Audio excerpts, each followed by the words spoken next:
संपादक सरिता कौशिक यांचा टेक काय हे आपण पाहूया. सरिता. धन्यवाद पूर्वी. विधान परिषद निवडणुकीच्या उमेदवारी वापसीतच महायुती जिंकली हे स्पष्ट आहे. पण दुर्दैव हे की लोकशाही मात्र हारलीये. आकडे बघितले तर महायुतीच जिंकणार होती.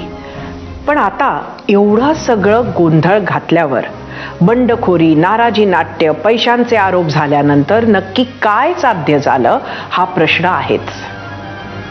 विरोधात उमेदवार नसणे हे वाईट आहेच, पण विरोधी पक्षांना विरोधात उभे राहायला उमेदवार मिळू नये हे त्याहूनही वाईट. तर उभे असलेल्या उमेदवारांनी पक्ष नेतृत्वाची तमा न बाळगता माघार घेत पक्षासमोर कुठलाच पर्याय न सोडणे हे त्याहून मोठं दुर्दैव. पण ही परिस्थिती नक्की कशामुळे आली? अर्थकारण हा आरोप होतोय, तो खरा नाही असं म्हणणं सुद्धा जनतेला वेड्यात काढणं ठरेल. बोलणं आणि मानणं ह्या दोन वेगळ्या गोष्टी आहेत. अर्थकारण हे एकमेव कारण असं विरोधी पक्ष फक्त म्हणत असतील तर ठीक आहे, पण जर विरोधकांचा ह्यावर विश्वास सुद्धा असेल तर मात्र त्यांची कीवच करावी लागेल.